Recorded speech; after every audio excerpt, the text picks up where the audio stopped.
नमस्कार दोस्तों, धर्म रहस्य चैनल में आप सभी का एक बार फिर से स्वागत है।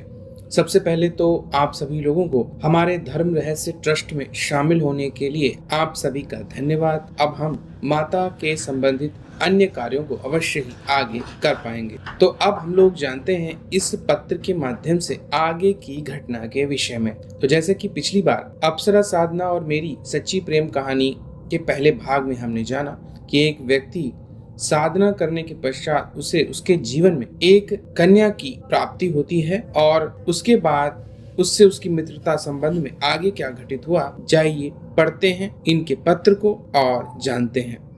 गुरुजी, जब मैंने वह बैग खोला तो मैंने देखा उसका मोबाइल मेरे बैग के अंदर था। यह तो बिल्कुल ही अजीब बात थी। मैंने सोचा नहीं था कि वह लड़की मेरे बैग में मोबाइल छोड़ सकती है, पर ध्यान देने पर मुझे याद आया कि वह जब साथ में चल रही थी तब उसने ही बैग मेरे मोबाइल में रखने को कहा था, क्योंकि उसके हाथ में पसीना बहुत आ रहा था। तो उसने कहा कि कुछ देर इसे अपने पास रख लो, हाथ में कब तक पकड़ कर चलूंगी। और उसी बातचीत के दौरान उसके विश्वास की वजह से उसने वह फोन मेरे बैग में रख दिया था और बाद में जब हम दोनों के रास्ते अलग अलग हो गए तो वह भूल ही गई कि उसका मोबाइल मेरे पास है। इस वजह से अब मैं और भी ज्यादा उसकी तरफ आकर्षित हो गया। यह साफ साफ ईश्वर की तरफ से ही इशारा था कि इससे मेरी दोस्ती होना तय है।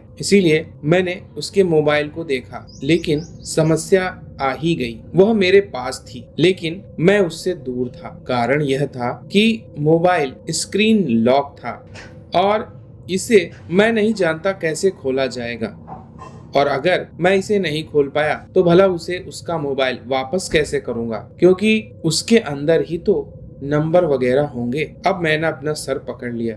सब कुछ आंखों के सामने था, लेकिन फिर भी मैं कुछ नहीं कर सकता था। तो मैंने एक बात सोची, मैं दूसरे गांव खुद ही अपनी बाइक से जाना चाहता था, क्योंकि हो सकता है पूरे गांव में अगर मैं चक्कर लगाऊं तो उसकी नजर मुझ पर पड़ जाए। और ज्यादा जानकारी तो मुझे भी नहीं थी कि वह किस घर की होगी, कहाँ रहती होगी, क्योंकि बातचीत में हमारा टॉपिक आपस में इस तरह का था कि हम एक दूसरे के बारे में ज्यादा कुछ नहीं जान पाए, केवल इधर उधर की बातें ही ज्यादा होती रही थी। इसी कारण से मैंने अब शाम के वक्त अपनी बाइक उठाई और चल दिया पूरे गांव का चक्कर लगाने के लिए। जिस रास्ते से वह अपने गांव की ओर मुड़ी थी, मैं भी उसी तरफ अपनी बाइक लेके पहुंच गया। मैं इधर उधर घूमता रहा, लगभग धीरे धीरे लोगों के घर के आगे से निकलता, लेकिन पूरा गांव घूम लेने के बाद भी मुझे उसका कोई संकेत प्राप्त नहीं हुआ।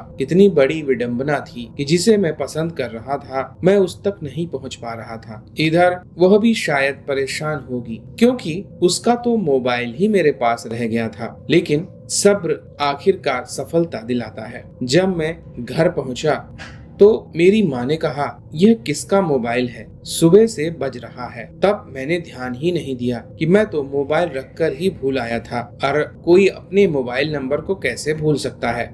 यह बात मेरे दिमाग में आई क्यों नहीं, और वह तो फोन लगातार कर ही रही थी।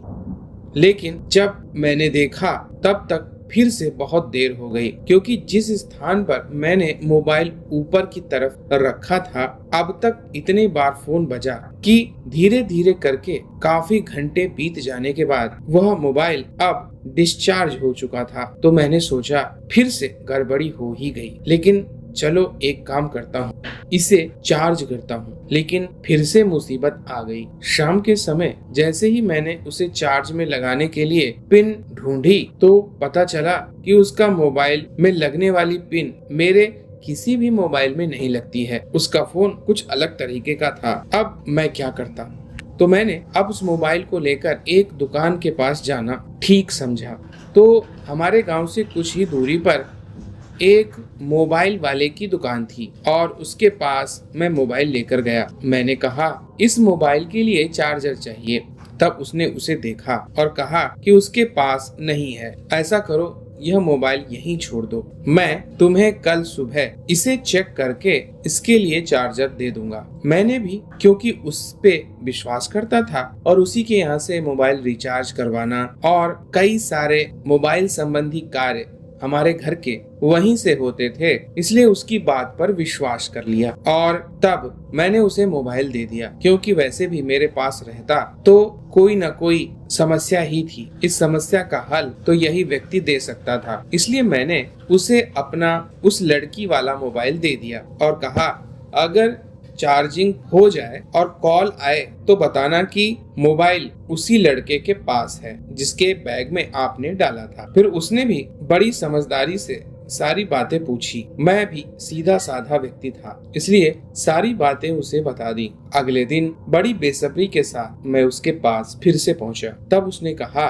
एक बहुत बड़ी गड़बड़ी हो गई है। वह मोबाइल शहर जाते वक्त किसी दुकान में वह रखकर भूल गया। मैं आपसे माफी मांगता हूँ और मोबाइल मुझे नहीं मिल पा रहा है। वह मोबाइल जितने का हो मैं उतने पैसे भी देने को तैयार हूँ। तब मैंने उससे कहा पैसे का मैं क्या करूँगा, तुमने तो सारा काम ही बिगाड़ दिया है। ऐसा कैसे हो गया, कैसे काम करते हो तुम? अगर मेरा मोबाइल होता तो एक बार को मैं तुम्हें माफ भी कर देता, पर तुमने तो किसी दूसरे का मोबाइल खो दिया है। अब आगे क्या होगा? मैं अपना सर पकड़कर वहीं बैठ गया। फिर मैंने सोचा कि चलो मोबाइल ना सही, एक बार फिर से उसी गांव का चक्कर लगाता हूँ, शायद वह कहीं मुझे दिख जाए और मैं एक बार फिर से घर जाकर खाना खाकर दूसरे गांव बाइक से जाने के लिए तैयार हो गया। माँ ने कहा आजकल रोज रोज इस वक्त तुम बाइक से कहाँ चले जाते हो? तो मैंने उन्हें बताया और यह कहा कि पास के गांव में ही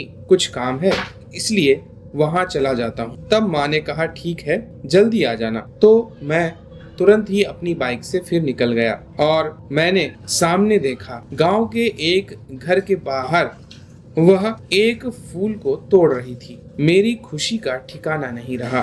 मैंने जब उसे दूर से देखा तो दिल ही खुश हो गया और मैं उसके पास जाने के लिए बड़ा ही बेसब्र हो गया था। मैंने उसके घर के बाहर अपनी बाइक खड़ी की और उसके पास धीरे धीरे जाने लगा। उसने मुझे दूर से ही देख लिया था, लेकिन उसका चेहरा जैसे बदल गया। मुझे लगा था मुझे देखकर उसके चेहरे पर खुशी आएगी, पर यहाँ पर तो वैसा कुछ भी नहीं हो रहा था। वह तो जैसे मुझे इग्नोर कर रही हो। ऐसा क्यों था? इसे समझने के लिए मेरा उसके पास पहुँचना बहुत ज्यादा आवश्यक हो गया था। मैं उसके पास पहुंचा, मैंने हाय हेलो किया और उससे कहा मैंने आपको बड़ा ढूंढा, तब जाकर आप मिली हैं। तब वह कहने लगी मैंने तो सोचा था कि आप एक अच्छे इंसान होंगे, लेकिन आप तो बहुत ही बुरे इंसान हो। आपसे दोस्ती करना चाहती थी, लेकिन आप तो दोस्ती के काबिल ही नहीं हो। इस प्रकार उसके कहने पर मुझे बड़ा आश्चर्य हुआ।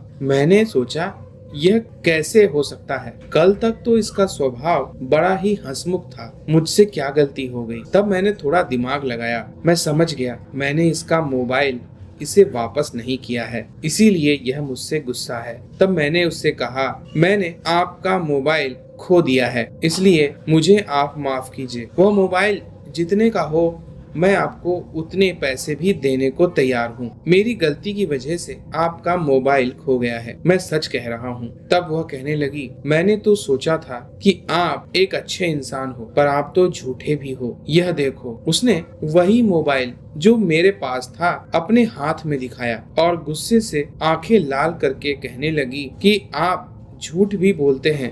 तब मुझे बड़ा आश्चर्य हुआ कि आखिर ऐसा कैसे हो गया, इसके पास मोबाइल वापस कैसे आ गया है और यह मुझे झूठा इंसान क्यों कह रही है। गुरुजी, इसके आगे की घटना को मैं आगे के भाग में आपको बताऊंगा। आप सभी का धन्यवाद। जय मां पराशक्ति। तो देखिए यहाँ पर इन्होंने आगे की अपनी कहानी को लिख के भेजा है। इसके आगे की घटना अगले पत्र के माध्यम से जानेंगे। आप सभी का दिन मंगलमय हो। जय मां पराशक्ति।